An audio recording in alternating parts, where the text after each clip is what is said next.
Amigos, meu nome é Vinícius Talon e a carga da prova. Quem deve provar o quê? Como o juiz deve decidir no processo penal de acordo com aquilo que foi provado ou aquilo que não foi provado pelas partes? Pois bem, esse é um tema muito interessante e eu quero recomendar a vocês uma obra sensacional, um clássico sobre provas, que é esse daqui, Contra la carga de la prueba, de 3 autores que são sensacionais. 2 deles foram meus professores no Master em Direito Probatório da Universidade de Barcelona, os famosos Jordís do Direito Processual Espanhol, Jordi Nieva Fenol e Jordi Ferrer Beltrán, e também como autor o Leandro Giannini.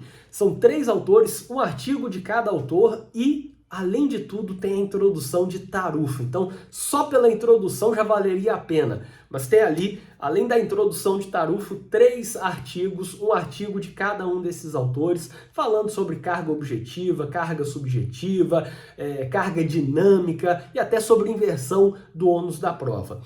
E aqui eu não quero tratar com exatidão do entendimento de cada um, da famosa divergência sobre a carga objetiva, qual é a visão de Nieva e qual é a visão de Ferrer. Eu vi um debate entre eles, eu tive aula com os dois, é uma visão sensacional, mas eu quero tratar aqui sem tanta preocupação em apresentar o posicionamento de cada um. Quero tratar mais até da minha opinião sobre isso, principalmente no processo penal, já que é uma obra que em vários pontos, principalmente no 3º artigo, fala quase que exclusivamente do processo civil. 3º artigo falando sobre a carga dinâmica, fala mais sobre responsabilidade médica e tal, do que propriamente sobre processo penal. E é uma curiosidade, na Espanha, os professores normalmente são de direito processual. Não é professor de direito processual penal, é direito processual. Então, o professor de direito processual fala de processo civil e processo penal. Em muitos casos é assim que funciona na Espanha. Diferente, por exemplo, do Brasil, em que um professor de direito penal fala de processo penal, mas o de processo penal dificilmente vai falar de processo civil. É até uma coisa que eu conversei com a minha orientadora do doutorado em Portugal, que também é assim como no Brasil. Tanto no Brasil como em Portugal, autores de direito penal estão próximos do direito processual penal, ou até escrevem sobre direito processual penal. É o normal, é dar aula de penal e processo penal. O que é diferente aqui é o normal da Espanha, que é o professor dar aula de direito processual, falando tanto de processo civil como de processo penal, como se fosse uma teoria geral do processo. Mas enfim. E vejam, no processo penal, falar em carga subjetiva é um absurdo. O professor Nieva fala muito bem sobre isso, ele explica ali que é um resquício histórico que não faz o mínimo sentido atualmente, e o Ferrer também concorda com isso, porque foi um modelo foi um tipo de carga probatória, a carga subjetiva direcionada às partes, que fazia sentido no modelo legal. Atualmente não faz sentido, é um resquício histórico e deveria ser exterminado, não deveria existir mais essa carga subjetiva, ou não deveríamos levá-la em consideração. A carga objetiva, que é até foco de debates, tem uma nota de rodapé sensacional ali, em que o professor Ferrer discorda parcialmente do Nieva, discordando da conceituação, da inutilidade que o professor Nieva fala sobre a carga objetiva, mas a carga objetiva para alguns também não faz sentido, porque direcionada ao juiz do processo penal, ou direcionada ao juiz de qualquer processo, a carga objetiva muito mais se confunde com o resultado natural do que com o sentido da carga probatória. Então, é muito mais um modelo de agir do juiz do que uma discussão sobre carga probatória. Então, não faz sentido carga subjetiva, porque é um resquício histórico. Não faz sentido, ou é inútil para alguns, como o professor Nieva fala, a carga objetiva. A carga dinâmica da prova, no processo penal, Não faz o mínimo sentido. No processo civil já debatem bastante atribuir a carga probatória àquele que tem mais condições de produzir uma prova, aquele que tem mais condições de produzir aquela prova. Já debatem isso, colocam como excepcional, alguns não admitem. No processo penal, vira uma coisa ainda mais absurda. Carga dinâmica, que é uma teoria, começou lá, pelo menos o nome começou com Peirano lá na Argentina e se desenvolveu muito bem na Argentina, mas é uma teoria que não faz o mínimo sentido no processo penal. Então quer dizer que o Ministério Público, imaginem isso, o Ministério Público denuncia para que o réu que tem a prova tenha a carga probatória, o ônus ou o dever, e aí essa questão de dever também é muito debatida ali, o que é o dever de provar, o que é o dever de produzir ou entregar uma prova, o que é esse dever, como é essa regra jurídica, usam bastante essa expressão, mas atribuir ao acusado esse dever ou esse ônus, com qual consequência, e aí ali até colocam várias consequências para o processo civil. Consequência, por exemplo, de uma sanção. Ok, qual sanção? Não necessariamente perder o processo, mas uma sanção. Qual sanção? Sanção pecuniária, por exemplo. Enfim, e ali chegam até a colocar sanção de desobediência no processo civil, caso não se cumpra o dever atribuído pela carga dinâmica da prova. Aí no processo penal, imaginem isso, como seria? O Ministério Público denunciou, mas ele não tem as condições de provar aquilo. Começa errado aí, faltando justa causa. Ok. Daí, atribui ao réu o ônus de provar a carga dinâmica, a carga vai para o réu. Já teria um grande problema, que é o réu não pode ter o ônus ou o dever de se autoincriminar. Então, já começa por aí. Ninguém pode ter esse dever ou esse ônus de se autoincriminar. Não é exigida a autoincriminação. Pode se autoincriminar? Pode confessar, pode delatar, e aí na delação confessa, mas colocar como um dever, fazendo uma carga dinâmica da prova, já é demais, principalmente se for para atribuir alguma consequência, como por exemplo, não apresentou as provas, é multado. O réu sendo multado porque não apresentou as provas que podem fazer com que ele se incrimine, seria um absurdo. Ou o réu responder por crime de desobediência, que até isso consta ali como um grau máximo.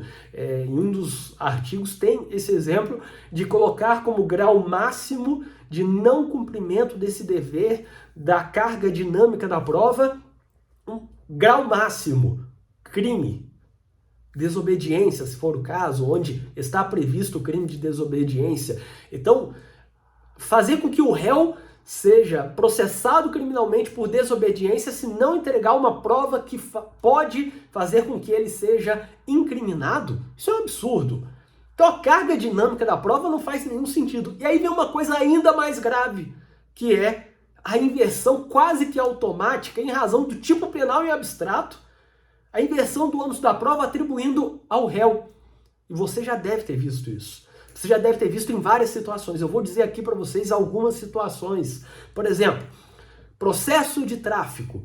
O Ministério Público não provou que o indivíduo é traficante, não provou a traficância, não provou venda ou destinação à venda, nada disso. O réu sustenta que é usuário.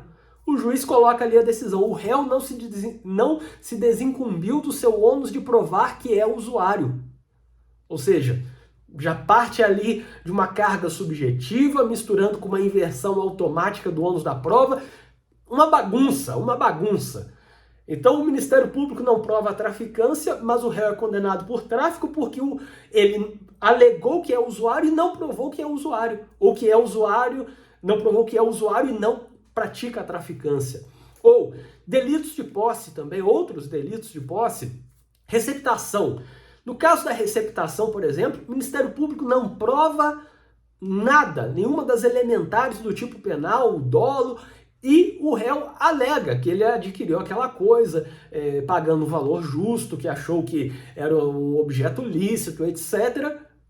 e o juiz condena o réu, falando que ele não se desincumbiu do ônus de provar. Quase que de forma automática, vejo que isso é até mais perigoso que a carga dinâmica da prova. Porque a carga dinâmica vai avaliar em cada caso, e eu, deixando claro, eu discordo totalmente da carga dinâmica, eu acho que até no processo civil é um perigo, mas dá para tentar admitir. Agora, no processo penal, não dá para admitir carga dinâmica da prova, e eu discordo dela e mais ainda dessa inversão automática. Só que a carga dinâmica ainda tem um pouquinho mais de coerência, porque vai analisar no caso concreto quem tem meios de provar aquilo. E no caso dessa inversão do ônus da prova, nos delitos patrimoniais, etc., o réu não se desincumbiu do ônus de provar que adquiriu a posse do objeto de forma lícita, etc., etc.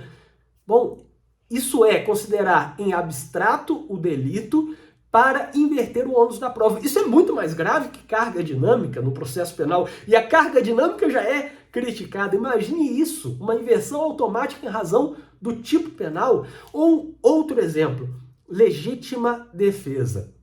Na legítima defesa, quantas vezes já observamos decisões em que juízes colocam o réu não se desincumbiu do ônus de provar a legítima defesa. Mas espera aí, legítima defesa é uma excludente da ilicitude. E o Ministério Público tem que provar a ilicitude. Não tem como o Ministério Público, como autor da ação penal, não tem como provar a ilicitude sem provar, e aí, ainda que se parta de um caráter indiciário, não tem como provar a ilicitude sem provar a inexistência de algo que exclui a ilicitude. Só que os juízes consideram de uma forma automática uma inversão do ônus da prova. A ilicitude passa a ser, no seu sentido negativo, deve ser provada pelo réu que a alega, ou que alega a excludente da ilicitude, melhor dizendo.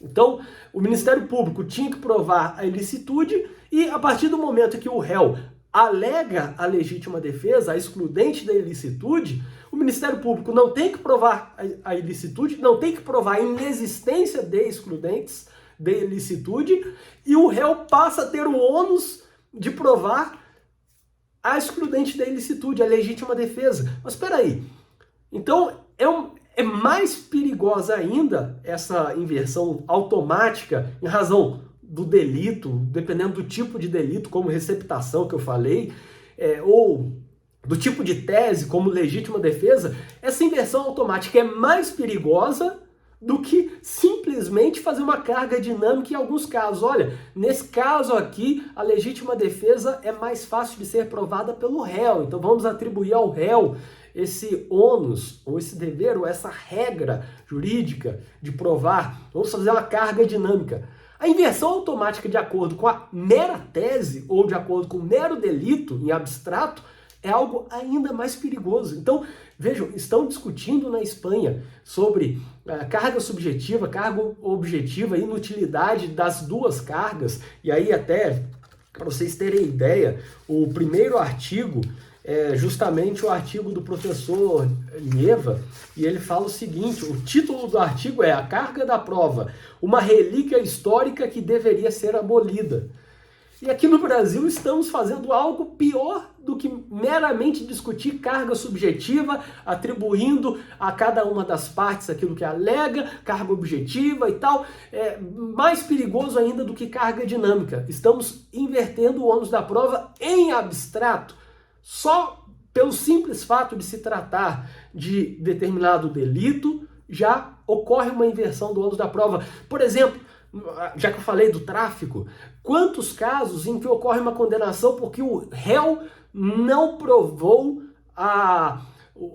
o faturamento lícito? Então, presume-se que ele vive da traficância e caberia ao réu provar que não. Isso é pior do que qualquer discussão nesse sentido de carga subjetiva, carga objetiva, e até pior que a carga dinâmica, porque é uma inversão automática do ônus da prova em razão do delito em abstrato.